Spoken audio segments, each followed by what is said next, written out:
Good morning. आज के session में हम लोग डिफरेंशिएशन के बारे में बात करेंगे। आज के वीडियो में हम देखेंगे कि डिफरेंशिएशन का जो भी फॉर्मूला है उसके बारे में पढ़ेंगे, लेकिन उससे पहले डिफरेंशिएशन होता क्या है। तो डिफरेंशिएशन एक कैलकुलस का पार्ट है। कैलकुलस होता क्या है? The branch of mathematics in which study about change in variable. हम एक वेरिएबल के चेंजिंग के बारे में जो अध्ययन करते हैं उसी को हम लोग कैलकुलस कहते हैं, और उसी में रेट ऑफ चेंज के बारे में बात करते हैं, उसी को हम लोग डिफरेंशियल कैलकुलस बोलते हैं। डिफरेंशियल कैलकुलस में हम आज डिफरेंशिएशन का और फॉर्मूला को देखेंगे। वो क्या होता है? हमको मेनली सबसे पहले अलजेब्रिक फंक्शन का फॉर्मूला के बारे में जानेंगे, फिर ट्रिग्नोमेट्री के बारे में जानेंगे, लॉगरिथमिक, एक्सपोनेंशियल, ये सब सारे फंक्शन के फॉर्मूला के बारे में जानेंगे।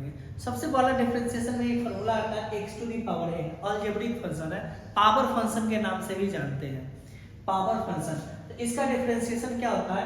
n x to the power n minus 1।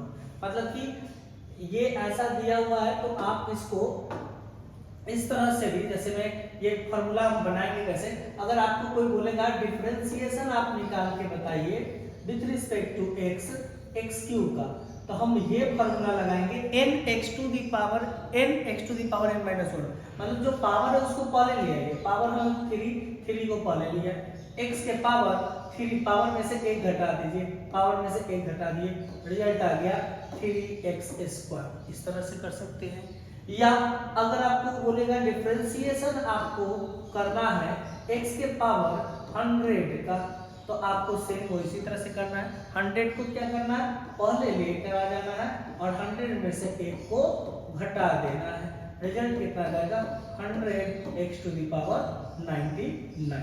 तो इस फॉर्मूला पे इस टाइप के क्वेश्चन को हम सॉल्व कर सकते हैं। पहला। दूसरी बात कि अगर आपके पास डिफरेंशिएशन x है, सिर्फ x है, विद रिस्पेक्ट टू x है, उसका डिफरेंशिएशन 1 होता है। क्यों होता है? क्योंकि जब भी हम डिफरेंशिएशन x का करने जाएंगे, मतलब पावर में 1 है, तो हम क्या करेंगे? पावर को पहले लाएंगे, पावर में से हम 1 को घटा देंगे, तो 1 इंटू x के पावर 0, और किसी भी नंबर के पावर, वेरिएबल के पावर अगर 0 है तो वो 1 होता है, तो ये आ गया 1। इसीलिए इसका सिर्फ x रहेगा तो उसका डिफरेंशिएशन 1। तीसरी बात करेंगे कांस्टेंट। तो कांस्टेंट का डिफरेंशिएशन 0 होता है। वो क्यों होता है हम वो बात करेंगे। जैसे कांस्टेंट है तो कोई भी नंबर, मान लो कि ये 2, 3, 4, 5 कोई भी है, तो वो मान लो कि x के पावर वो 0 कहलाता है, वेरिएबल के पावर 0 है, तो वो एक नंबर देता है 1, उसको मल्टीप्लाई करेंगे 2, 3, 4 या कुछ भी हो सकता है, तो ये 0 पहले आएगा इंटू x के पावर 0 माइनस 1, ये रिजल्ट 0 आ जाएगा। इसी वजह से कोई भी कांस्टेंट लेके जा सकते हैं, उसका डिफरेंशिएशन क्या हो जाएगा? आपको 0 हो जाएगा। दूसरी बात करेंगे, अगर वही फंक्शन, देखिए ये रूट अंडर x का, इसी ये रूट अंडर x हो या 1 के पावर n हो, n कोई भी नंबर हो सकता है, तो उसी फॉर्मूला पे ये भी है, लेकिन हम जब भी मेरे पास क्वेश्चन रहेगा रूट x में, तो उसको 1/2 रूट x हम डिफरेंशिएशन उसका देखेंगे। ये भी एक 1/x इसी फॉर्मूला पर रहेगा। 1/x को x के पावर -1 लिख सकते हैं, तो अब वो फॉर्मूला में डायरेक्ट हम इसको लिख सकते हैं। अगर 1/x है तो उसको डायरेक्ट बोल देंगे -1/x² होगा। ये दोनों फॉर्मूला इसी पे है, इसी फॉर्मूला पे ये सारा कुछ ये बना हुआ है। एक फॉर्मूला ये याद रखेगा तो ये सारा आपको बन जाएगा, लेकिन आपको जब क्वेश्चन सॉल्व कीजिएगा, बहुत सारा क्वेश्चन इस टाइप का प्रैक्टिस कर लीजिएगा तो आपको याद हो जाएगा। दूसरा एक्सपोनेंशियल फंक्शन की बात करेंगे, तो e to the power x, यही एक ऐसा फंक्शन है जिसका डिफरेंशिएशन और इंटीग्रेशन सेम होता है। तो e to the power x का differentiation e to the power x होगा। log x का डिफरेंशिएशन 1/x होता है। ये आपको याद करना होगा, ये याद कीजिएगा तभी आप क्वेश्चन सॉल्व कीजिएगा। अब बात है याद करने का मतलब क्या? रट्टा मारे नहीं, रट्टा नहीं मारना। आपको क्वेश्चन जितना ज्यादा इस पे प्रैक्टिस कीजिएगा, वो खुद ब खुद आपको याद होते चला जाएगा।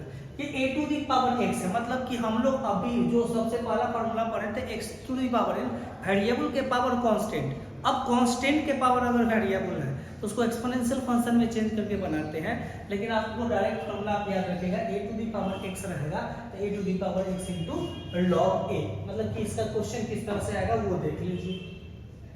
अगर आपके पास आ जाता है कि डिफरेंशिएशन आप करके बताइए हमको किसका, 2 के पावर x का, तो 2 के पावर x आप जाइएगा x के पावर n। ये कब होता है? जब वेरिएबल के पावर कांस्टेंट होता है वो हम n x to the power n minus 1 लगाते हैं। जब कांस्टेंट के पावर वेरिएबल हो तो हम वो पावर फंक्शन वाला फॉर्मूला नहीं लगाते। इसके लिए फॉर्मूला ये है, जो फॉर्मूला है वो 2 to the power x into log constant. Log कितना है? लॉग 2। यही मेरा डिफरेंशिएशन कहलाएगा। अब हम लोग 6 फॉर्मूला ट्रिग्नोमेट्रिक फंक्शन में बात करेंगे। ट्रिग्नोमेट्रिक फंक्शन में सबसे पहले क्या बात करेंगे? साइन का। तो साइन एक्स का डिफरेंशिएशन क्या होता है? तो कॉस एक्स होता है। कॉस एक्स का डिफरेंशिएशन क्या होता है? तो माइनस साइन एक्स होता है। टेन एक्स का डिफरेंशिएशन क्या होता है? तो सेक स्क्वायर एक्स होता है। कॉट एक्स का क्या होता है? तो माइनस कॉसेक स्क्वायर एक्स होता है। सेक एक्स का क्या होता है? तो सेक इंटू टेन एक्स होता है। और कॉसेक एक्स का क्या होता है?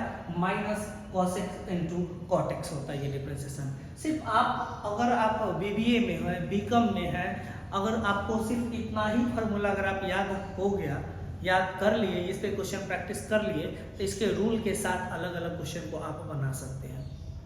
इससे ज़्यादा नहीं है। अगर आप पीपीयू से हैं, पीपीयू से बीसीए कर रहे हैं, या आपको पेपर डिफरेंशियल कैलकुलस है, तो उसमें इन्वर्स के बारे में जानना होगा।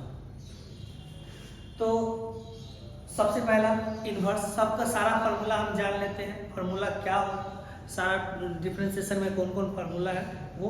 अब हम इन्वर्स ट्रिग्नोमेट्री के फंक्शन के बारे में फार्मूला जानेंगे कि साइन इन्वर्स एक्स का डिफरेंशिएशन होता है 1/√1 minus X square. Cos inverse X का होता है -1/√1 minus X square. Tan inverse X का होता है 1/1 plus X square.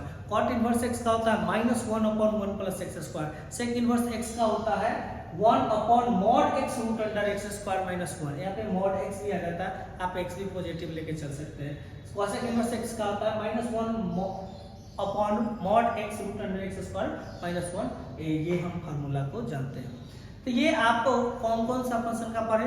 Algebraic function, exponential function, trigonometric function और लॉगरिथमिक फंक्शन का आप फॉर्मूला को देंगे। यही 5 फंक्शन से आपसे क्वेश्चन में क्वेश्चन और इन्वर्स ट्रिग्नोमेट्री, इसी से आपको क्वेश्चन अब पूछ सकता है। अब इसको हम अप्लाई कैसे करेंगे? तो इसके लिए कुछ रूल है, उस रूल को फॉलो करेंगे, देन हम क्वेश्चन को सॉल्व करेंगे।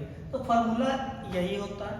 डिफरेंशिएशन का कुछ रूल है, उस रूल को हम फॉलो करेंगे। ये 4 रूल है। इस रूल को अगर हम होल्ड करते हैं, 4 रूल है, उस रूल पे हम सॉल्व करेंगे। और डिफरेंशिएशन का जो सिंपल लेवल का क्वेश्चन है वो सारा क्वेश्चन इसी 4 रूल पे हम लोग क्वेश्चन को सॉल्व करेंगे।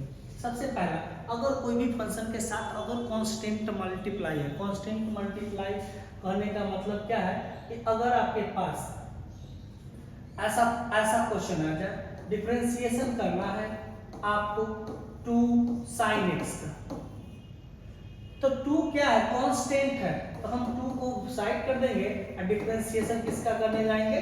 sin x का। तो ये आ गया 2 और sin x का डिफरेंशिएशन होता है cos x। तो जो भी कांस्टेंट जब भी आएगा कोई फंक्शन के साथ, तो उस कांस्टेंट को हम डायरेक्ट बाहर कर देते हैं डिफरेंशिएशन में। दूसरी बात, अगर 2 या 2 से अधिक फंक्शन प्लस माइनस में है और उसका डिफरेंशिएशन बोल रहा है, तो उसको हम अलग अलग सेपरेट कर लेंगे। तीसरा, प्रोडक्ट रूल हम इसको बोलते हैं u इंटू v। कब लगाएंगे? तो इसका फॉर्मूला होता है v differentiation of u plus u differentiation of v। मतलब पहला को छोड़िए दूसरा का डिफरेंशिएशन प्लस दूसरा का छोड़िए पहला का डिफरेंशिएशन। ये टर्म को हम कराएंगे। जैसे इसके एग्जांपल देते हैं, अगर आपको डिफरेंशिएशन पूछ देता x स्क्वायर cos x का, तो ये 2 फंक्शन है, u इंटू v पे लगाएंगे। पहला को छोड़ते हैं, x स्क्वायर को छोड़ते हैं, डिफरेंशिएशन करते हैं किसका? cos x का, प्लस अब पहला को छोड़ते हैं, दूसरा को छोड़ते हैं, cos x को छोड़ते हैं, डिफरेंशिएशन करते हैं पहला का। ऐसा कर सकते हैं। ये आ गया x स्क्वायर, अभी जस्ट cos x का फॉर्मूला पढ़े हैं, minus sin x plus cos x, ये पावर फंक्शन पढ़े हैं, ये आ गया 2x। आप इसको लिख सकते हैं 2x cos x minus x square sin x। ये प्रोडक्ट रूल का आप लगा सकते हैं। ये प्रोडक्ट, पहला का छोड़िए दूसरा का डिफरेंशिएशन प्लस दूसरा को छोड़िए पहला का डिफरेंशिएशन, ये इस तरह से कर सकते हैं। कोसेंट रूल क्या है? u by v। सबसे पहले v को छोड़िए, differentiation of u minus u छोड़िए, differentiation of v upon v square. ये 4 रूल है डिफरेंशिएशन का, इससे हम सिंपल सा जो क्वेश्चन है उसको हम सॉल्व कर सकते हैं।